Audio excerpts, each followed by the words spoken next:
Qué bueno que están en Mujer y Poder. Para María Estela de León y Tatiana Rosario siempre será un placer que nos acompañen en este viaje, que nos acompañen en estas historias que cada día contamos y que llevamos a ustedes con tanto cariño y sobre todo con el sentido de la responsabilidad que ha asumido Mujer y Poder de poner en la mesa de la discusión temas tan interesantes, no solamente para la mujer, sino para la República Dominicana y todo el colectivo que hacemos de manera responsable en esta plataforma, y traemos también historias de mujeres que nos acompañan a contar esos eventos que a veces no tienen mucha explicación. Y hoy nos acompaña Rafaela Burgos, psicóloga clínica, y qué bueno que se encuentra con nosotras porque tenemos que hablar del tema de qué tan factible es llegar a tiempo a la terapia familiar, ¿Qué tanto puede significar entre la vida y la muerte cuando las parejas tienen conflicto y deciden ir ante un profesional de la salud mental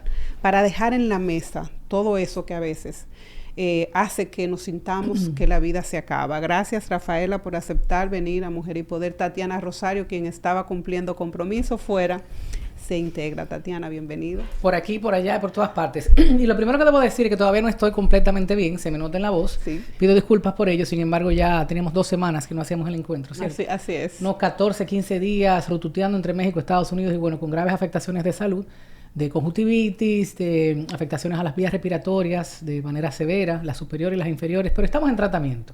Y no quisimos dejar de elevar la voz aún cuando está en estas condiciones. Cuando la voz está afectada. Claro, así que de manera que voy a pedir ahora, durante la grabación, este no es un programa en vivo, a nuestro querido Adrián, que si en algún momento ustedes notan alguna situación, pues que cerremos y permitamos que la conversación siga su curso. Importante hablar de lo que está pasando en República Dominicana, el Código Penal, la lucha eterna, y digo eterna porque tenemos más de 15 años, al menos yo, haciendo incidencia en medios de comunicación para la despenalización del aborto en las 3 causales, otras iniciativas desde organizaciones no gubernamentales, por supuesto la prensa, los medios de comunicación, las diferentes plataformas digitales que han estado, cada quien, ¿no?, cubriendo y haciendo incidencia en lo que entiende importante para el avance de los derechos de las mujeres en República Dominicana. De esta forma, también pues agradecer a todas las personas que han estado enviando sus archivos, fotografías, videos de las diferentes concentraciones y manifestaciones en República Dominicana y otras ciudades donde aglomeran una gran cantidad de dominicanos y dominicanas que apoyen de una forma u otra pues estas iniciativas. Eso lo vamos a hablar al final del programa. Como decía María, hoy tenemos el grato placer de recibir a la licenciada Rafaela Burgos, quien es psicóloga clínica. Ella también es presidenta de la Asociación Dominicana de Terapia Familiar. Y aparte de todo eso que decía la compañera María al inicio, en la introducción de este programa, el tema salud como derecho fundamental, esa eterna discusión de por qué todavía muchos seguros médicos no lo incluyen, no sé si todos, en la cobertura, porque debería estar incluido la salud mental, por supuesto. Sí, está incluido en algunos planes. En algunos, la familia como núcleo, como sustento, como base fuerte, ¿no?, de toda sociedad, que debe ser revisada, que debe ser protegida, acompañada desde los primeros indicios de cualquier conducta, situación. Y muchas veces la crisis llega, tenemos una grave situación de violencia en República Dominicana, y aparte de eso le sumamos la nueva forma de educación a través de las plataformas digitales, un espacio que ha sido de una forma u otra abandonado, ¿no?, por los compromisos familiares, la madre, el padre y los muchachos y muchachas, ya ustedes se imaginan. Aquí hemos hablado, licenciada, en numerosas ocasiones sobre, quiero, no sé si me permite empezar por ahí, los muchachos. Claro.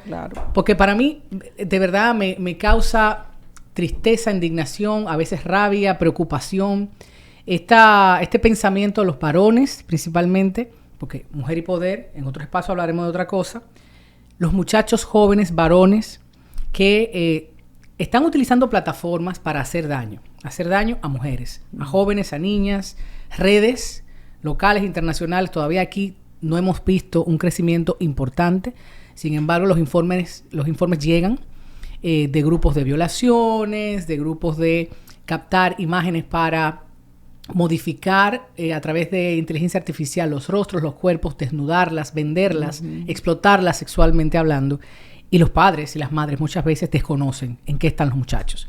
La serie Adolescentes, que fue muy, muy premiada, muy reconocida internacionalmente, nace precisamente de una preocupación legítima social en algunos de estos países, de estos adolescentes que se están volcando de una forma u otra cada vez más a un conservadurismo dañino. No tengo ningún problema con las familias conservadoras tradicionales. Sin embargo, cuando eso atenta contra las libertades, principalmente de las niñas, de las adolescentes y las mujeres, pues ahí hay que poner el ojo crítico. Me gustaría empezar con esa parte, licenciada. Es una preocupación mía, personal, pero que a la vez es también de alcances globales. Sí, fíjate, estamos hablando de crianza, sí. Estamos hablando de acompañamiento y eso le corresponde a la familia. La familia tiene que hacer la llamada a guiar, a acompañar, a educar, a poner límites. Y ese aprendizaje que es continuo desde muy temprano en la vida, los niños comienzan a aprender cuáles son los límites, qué está bien, qué está mal. Eso se va transmitiendo, sobre todo a través del ejemplo, sobre todo a través de lo que hacemos los adultos. Entonces sí, definitivamente es preocupante que personas tan jóvenes, adolescentes, incluso muy tempranamente, se involucren en situaciones que van a marcar su vida de manera negativa. En el foco de atención estaríamos hablando de una responsabilidad compartida entre la familia y la escuela, pero donde decimos la familia tiene la mayor responsabilidad.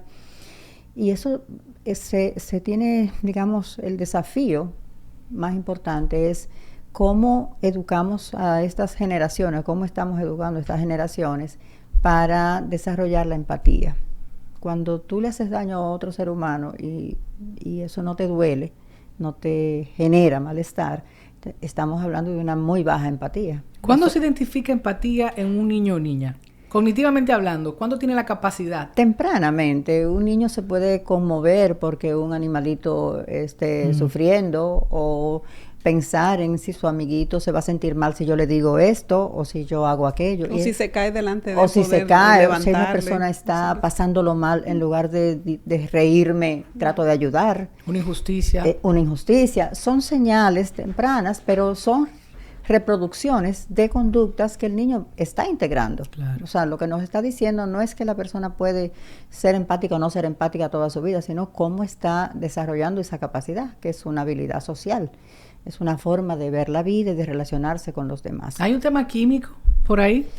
¿O es no más conductual? Siempre, más conductual, no siempre. Puede ser que más adelante haya otros factores, sin duda. La biología es una realidad, la tenemos que tomar en cuenta y la biología está ahí, es real, no todo es psicológico. Conductas aprendidas. Pero sí, definitivamente, yo insisto en ir más hacia la prevención, porque desmontar ya, desmembrar todo lo que está pasando y describirlo, yo creo que se ha hecho en exceso.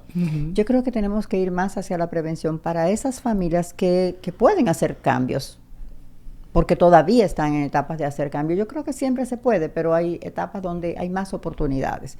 En los niños pequeños, en las discusiones que tenemos, aprovechar oportunidades de casos que al final los niños se enteran, aunque no deberían enterarse, y terminan siendo discusión en la familia. Aprovechar eso para mandar el mensaje de lo que es correcto, de lo que está bien, y lo que los niños están internalizando de cada situación que están Pero hay una consulta, y y qué bueno que la licenciada está abordando este tema, pero ya no con niños, sino con hombres. El Ministerio de la Mujer ha decidido transitar por el camino de hacer consulta con los hombres para entender también tal vez muchas conductas que se gestaron en la niñez y que siguen reproduciéndose en la vida adulta, sobre todo, no solamente la empatía, sino también la reproducción de la violencia como conducta aprendida dentro del hogar, que muchas veces tú la manifiestas, pero la manifiestas de manera hasta inconsciente, porque aprendiste a vivir con ella de manera tal que la asumiste y forma parte de tu ser social. Entonces ahí me gustaría ver si es factible entonces esa consulta que está integrando el Ministerio de la Mujer de la mano y la gerencia de Gloria Reyes para entender, porque para tú poder encontrar el camino de sanar, el camino de prevenir, también tiene que entender qué está pasando. Me gustaría ver entonces desde la parte ya psicológica, cuáles serían los beneficios que pudiésemos sacar a esa conversación para encontrar una agenda, un camino, un protocolo para transitar entonces por la sanación o por la empatía hacia los hombres y ese tema que tanto nos ocupa y preocupa es la violencia contra las mujeres. Sí, definitivamente hay que entender y hay que tratar, hay que intervenir. A los hombres por muchas razones. O sea, no se trata nada más de entender cuál es el camino y la ruta de la violencia, porque yo creo que hay muchos estudios que lo están, que lo han puesto de manifiesto. Pero sí, la intervención no puede ser solo, o sea, dirigida a una parte de la situación, a la víctima. El agresor necesita intervención. Muchas veces la intervención llega tarde, y ahí tenemos un tema recurrente también, el acceso a la salud mental. O sea, pienso que es fundamental que la salud mental, el servicio de salud mental esté cada vez más cerca de donde están las personas que demandan, de donde está la comunidad, de donde están las familias que son más vulnerables. Porque para una familia de escasos recursos se le hace muy difícil llegar a un servicio de salud mental. Aún los públicos, aún en los hospitales que tienen las unidades, se le hace difícil, tiene que trasladarse, tiene que hacer... No, y el costo, que era lo que decía Tatiana al inicio de la pregunta, Así ¿qué es. tan costoso pudiera ser para una familia de escasos recursos poder acceder a una atención temprana con un terapeuta? Sí, y aunque fuera gratuita, si fuera gratuita, que los hospitales tienen algunos espacios, lo que me parece sobre todo es que para una familia que está teniendo dificultades, que las identifica, es mucho más fácil, mucho más accesible si el servicio está cerca, que si tiene que planificar, tengo que hacer una cita y tengo que trasladarme, tengo que buscar un dinero para trasladarme y luego tengo que buscar cómo voy a alimentarme ese día porque tengo que pasarme probablemente buena parte del día afuera. Todo eso se mejoraría, esa ruta, ese canal sería más hábil, más abierto, si tuviéramos servicios de salud mental cercanos en la comunidad, gente especializada, personas formadas, que tenemos muchísimos psicólogos, que a lo mejor necesitan conectar con temas específicos que son los más frecuentes en esa población, la que sea. ¿Qué hacer con los niños? ¿Qué hacer con los adolescentes? ¿Qué hacer con las parejas? ¿Cómo acompañar procesos de crisis? A veces la familia hace crisis y en lo que se dan cuenta de que ya están en una crisis y lo asumen, lo interpretan, tener entonces que buscar la solución se hace difícil, llega tarde muchas veces. Pero hay dos elementos importantes aquí. ¿Cuándo se toma la decisión? Porque a veces tú dices, bueno, pero ¿y es que no se da cuenta que está pasando por una situación de violencia?